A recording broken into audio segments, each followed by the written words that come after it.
Hey everyone, today we are back in the weekly pack. Feel free to pause, take a look at the pack, and I gotta tell you, today is a special one, winning with just one pet. So I want you to go ahead and pause the video and go in the comments and let me know which pet do you think from the pack it is. There's a couple pets that are pretty strong. I think it could be a competition.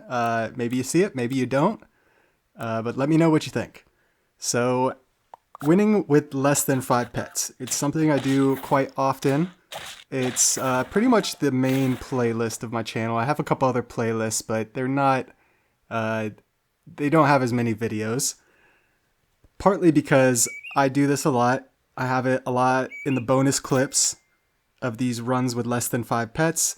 It's just a way for me to play the game kind of normally or how I used to, and then essentially justify like taking massive scaling by just selling off my scalers and selling off a bunch of pets, and you know, kind of a test of strength of the team. I think it's really fun doing with like the praying mantis teams I usually do, where I get a big 50-50 mantis, I transform it into something, and then usually I'll have 1 or 2 other pets that kind of support the big unit go smash, and sell down the team and pray you get the win, because if you don't get the win, your mantis is probably going to KO something that you don't want KO'd. So let's get into the run here, because these beginning setups I really like in weekly packs. So here you see I have the level 2 kiwi with the hummingbird, and I have a strawberry frozen. And the reason for that is because I was hoping to level up into a leech. So leech, as you all know, is one of the strongest pets in the game if there's synergy for it. In weekly packs, it just gets exponentially stronger, because if there's synergy with a leech, typically there's not many other synergies present in the pack, so the leech really stands out. We saw it last week with the leech camel combo into leech triceratops. Nothing can keep up with it as long as you get it set up early enough to get cooking. Fortunately this week there's no camel, so it allows you to kind of experiment with the leech and do some fun stuff. So you see here, I'm trying to figure out what to do. I figure, maybe I can just roll into the leech. I don't really have to take this level up. Leveling up on turn 5 and 6 is very important to me, almost more important, because you can level up into Manatee. Manatee holds the key to my heart. It is, I mean, honestly, it's probably my favorite pet in the game. I know this might be a shock to some. Sorry, Mantis, you come in a close second.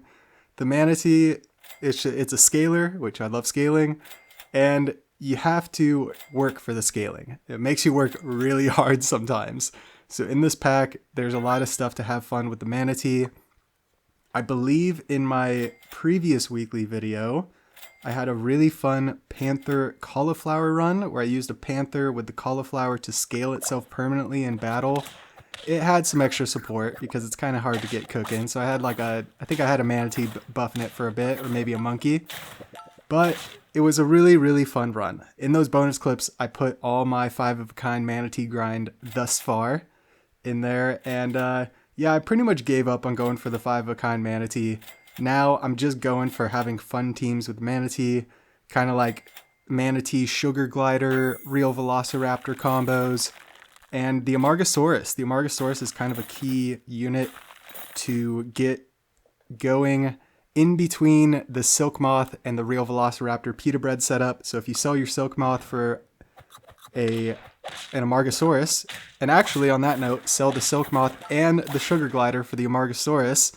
The only problem is the Amargasaurus at level 1 will replace 15 health. So the Manatee, that gives you 3 triggers in the shot phase, because it will consume the Amargasaurus HP giving back. It will consume that permanently if it happens in the shot phase. This is something I didn't realize. I'd be like, man, these Amargasaurus aren't working. What's going on? That's the reason. It's a core mechanic of the game. Sometimes I don't realize it. But yeah, let's get back into it. So we have a 2.66 kiwi with 0 strawberries on the team. We haven't used it at all. And it looks like we have a manatee and a dolphin level up for turn 8. Not bad. You can level up into monkey. And if I did level up into monkey, I would probably monkey scale the dolphin, get the manatee and the monkey going on the dolphin, scale to the moon, win the game. That's typically how these runs go when they get to this point, just observing this run here. Another Manatee, that's interesting. When I get the Manatee set up like this, typically I would put the frozen Manatee behind the level 2 Manatee to scale it up a bit, or I would freeze this Manatee, leave it frozen, wait for the level 2 Manatee to hurt itself a good amount, and then use the level 1 Manatee in the shop to reset the health. So we get a Rooster, which is a great unit to scale. We also level up into Monkey. Just as I was saying before, Monkey is a great take. Early scaling in a pack where scaling's not that prevalent until the Manatee shows up. Turn 8, we have a level 2 Manatee and a Monkey that is +6, +4 per turn in stats. Very, very good stats on a single unit. Considering we're putting it on a Rooster, yeah, totally makes sense. And you might be putting the pieces together. So if we go back to the beginning of the video, what did you guess in the comments? I'm thinking a lot of people might have guessed Panther was one of mine. Wolverine was another one I was guessing that people might pick. Dolphin is another one, because Dolphin, you get it early and you could just scale it. Easy to get to 50-50 early enough. Those are some of the options. I'm sure there's a lot more. Try to call them out as I see them in the shop. But the Rooster. The Rooster to me, I've said it like in my head a lot. I don't know if I've actually said it out loud. But to me, it's essentially the best or one of the best summon units in the game. And it seems a little bit weird to say because you have to invest in the Rooster. You have to scale it. A lot of summon units you don't have to scale, so you get a lot more value out of the gate. And if you put a mushroom on a Rooster, it doesn't give you much value. Most summons you put a mushroom on, you get extreme value. So the Rooster, it's kind of like a Hydra. And the Rooster, I think, used to be tier 4, so it used to, you used to be able to get it cooking a lot quicker.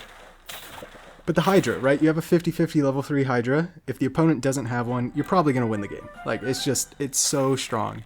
The Rooster is very similar. You can get it set up a little bit earlier. If you get it level 3, you get the 3 chicks that are 25 attack, 1 HP. As long as there's no like disruption on the other team or, skewers or chilies that are going to mow through. Skewers, chilies, iguanas, royal flycatchers, stuff that's going to counter the Rooster, you should be good to go. So yeah, you see what the team's turned into?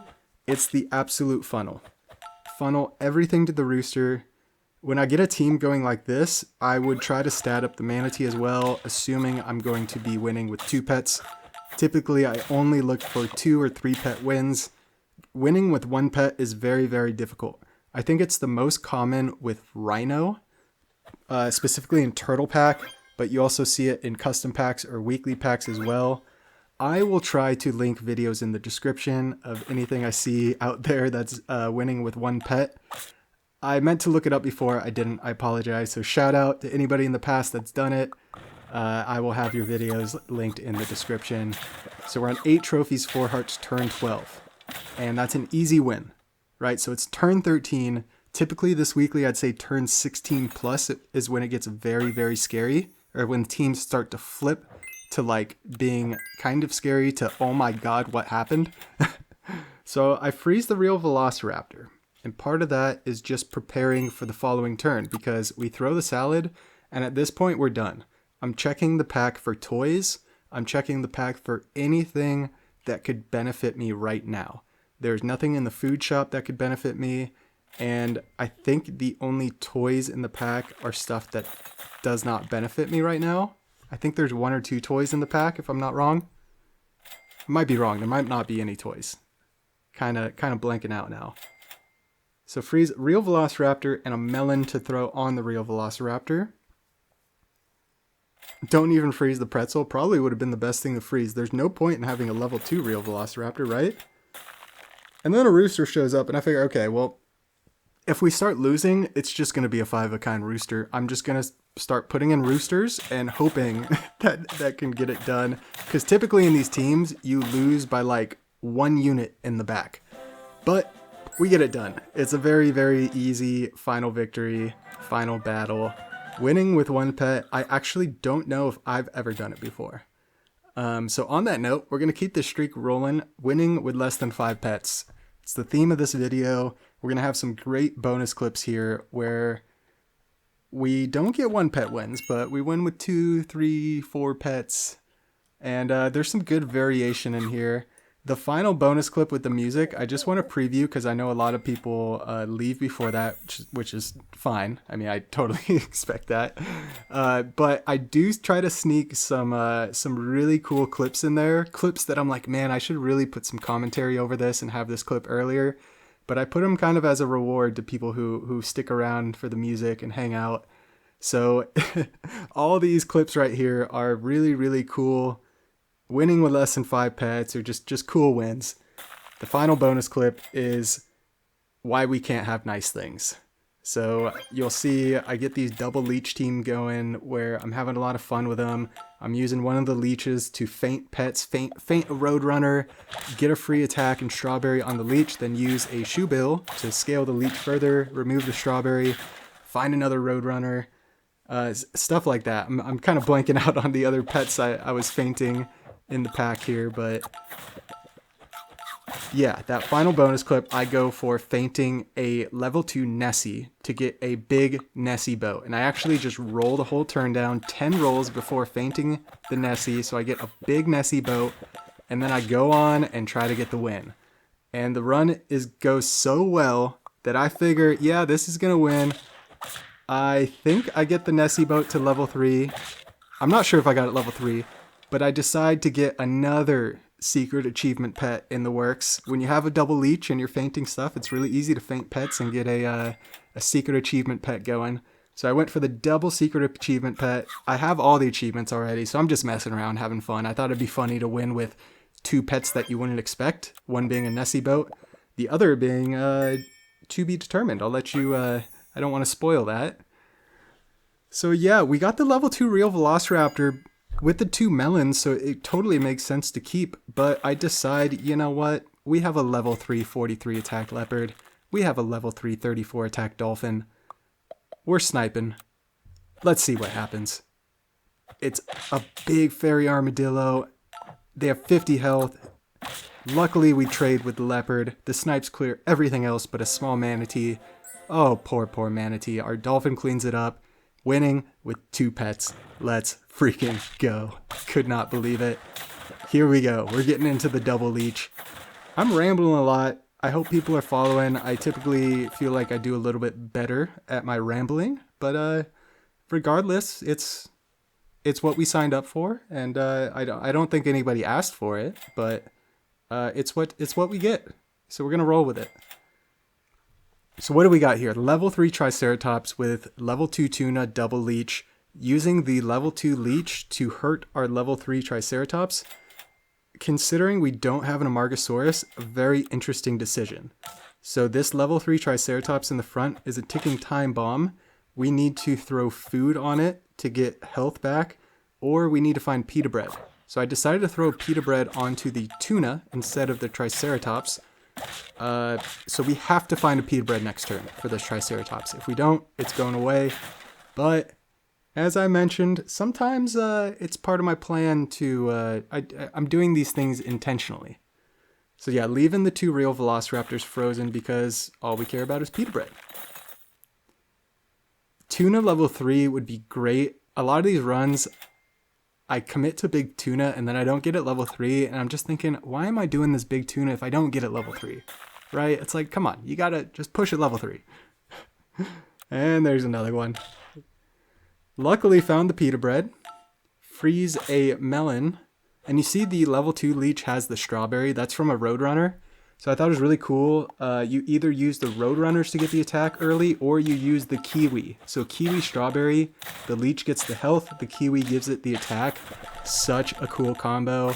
I would expect that I'd have a bonus clip of that at some point, but those happened early in the runs. It probably happened early in this run.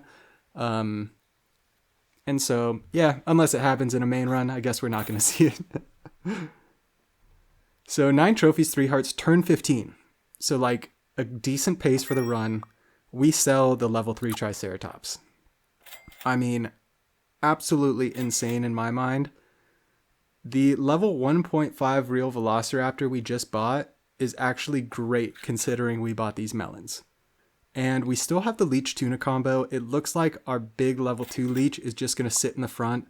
It already has 45 health, doesn't need that much more, so perfectly fine putting that in the front. And wait a minute, our real Velociraptor's gone. So that PETA is going to get our tuna to 50 health. I figure, yeah, we don't really need the PETA replacement, which is all the real Velociraptor would have done in this this turn. It would have replaced the PETA bread and then had 0 triggers for battle. Of course, if we get it level 2, it would replace 1 melon in battle. But we decide to send it, and we run into a very highly leveled team, but very low statted team. When you have an Amargasaurus like that and a level 2 leopard, you need to throw stats on stuff. So here we get into more. This run I called Big Cock in my in my files. So I thought it was Big Rooster, and then I edited it down, or I brought it into the video editing software. I was like, oh, it's a Big Peacock. Of course it is. That makes a lot more sense. So I had Leech Peacock going for a while to get the attack up, and then I swapped the Leech to the Triceratops. And then I was just running a 4-squad for a while, and then I got to a point where we got PETA bread, and now it's like, okay, now we got PETA bread for the Peacock. Let's bring in a separate Leech. Just pray that the Triceratops does not hit that leech. And look what happened. That leech is gone. So now we're back to the 4-squad. So I thought it was really cool just bringing in a leech to the empty slot, praying the Triceratops didn't hit it, and having the leech activate the PETA bread and get the Peacock attack. Great way to scale the Peacock. You scale it initially with the leech, and then around turn 7, 8, 9, once you find a Triceratops, you just pivot the leech to the Triceratops and let the Peacock chill. And then once you find PETA breads, you look for another leech. So you see here, we got a PETA bread. We bring in another leech. I don't know why I'm thinking about stacking this Peacock, right? There's like no point. Maybe because it would get the attack or HP capped out. But I think it gets 6 attack, so it's going to cap out already. I really wanted 50 attack on the Peacock, purely just from scaling by the leech. And I think the leech is the only thing that scaled this Peacock. I don't think the Triceratops hit it. Maybe it did though. And yeah, when you got Big Cock going smash, it works out pretty good usually. But sometimes you need the big leech in the back to clean it up. So Big Cock not as good as Big Rooster. Oh, I'm losing my mind. Oh, the animals. The world of animals. So here we go. This is the Manatee dream, basically. You get a sugar glider. You just buy a sugar glider and have something else to carry you. So the dolphin's here to carry us. We got the sugar glider. We get an early level up into Manatee. Immediately bring the Manatee in to buff the sugar glider. We throw every cupcake we get on the Manatee. Level 1 sugar glider gives a 3/3 cupcake. Manatee is still going to take 2 damage. But if you get a level 2 sugar glider, or 2 separate level 1 sugar gliders in this case, you get the 6/6 temporary stats on the Manatee. Now the Manatee is not taking any permanent damage. You're mitigating all that with temporary stats. It's a great change in this whole temporary... I believe it was a change at some point where temporary stats are essentially protection for this end of shop phase damage dealing. So think of Manatee, Leech. If you're pilling stuff in the shop with lamprey, you're pilling badgers, you're pilling fireflies, stuff like that. Anytime that your pets are getting hurt, if you have temporary stats, it will mitigate that. Really cool technology. So I bring in a Triceratops primarily because I felt like I was really struggling to get these Manatee wins, and I wanted this Manatee Sugar Glider team. And I figured I can just find a leech and get some leech Triceratops scaling. You know, it's like rolling for a monkey, right? Like, oh, I need a monkey, I need some scaling. It's like, all right, well, I need a leech, I need some scaling. It's really funny just buying a random Triceratops. But yeah, the Triceratops is gone now. We found our monkeys. We found our Amargasaurus even. So we would not need the Sugar Glider with this Amargasaurus, but we committed to the sugar glider. So the Amargasaurus is just here temporarily, just for a good time, just to hang out. It's really good in battle, actually. And you see, whenever I hover over it like that, I'm really confused by what's going on. I don't recognize that the Amargasaurus is probably out of triggers. It probably, see, health restored 15. So the Amargasaurus was useless. Its ability would no longer work in the shop phase or in battle because I had it in for at least 3 turns with the Manatee. So very, very crucial to recognize. I was hoping I had one of those clips in here. Had somebody in the comments pointing that out. I'm sorry, I'm going to bring up the comments right now so I can say your name because I'm so bad with names. I'm so sorry. But yeah, the Amargasaurus, such a cool pet. Now that I have that understanding, it really like everything clicks. So shout out Jitterbug. Really, really cool. Thanks for pointing that out. A lot of times it takes people pointing that out for things to click, because I knew something was up with the Amargasaurus, but not until I read that comment by Jitterbug and I was like, boom, that's it. It's the mechanics of the game. It works like everything else in the game. So all that being said, we're going to ride off into the sunset pretty quick here. Let me know what you think of this weekly pack. Let me know what you think of this video. I had so much fun with it. I had so much fun in this weekly pack. There's probably going to be another weekly video. It's probably going to be back-to-back weeklies with 4 weekly videos. I hope that's okay. I hope everybody loves it. My weekly videos perform the best, and that's what I have the most fun doing right now. So we're going to ride off into the sunset. If you hung around this long, I really do appreciate it. Feel free to like, comment, subscribe. As always, have a fantastic day. We'll catch you in the next one.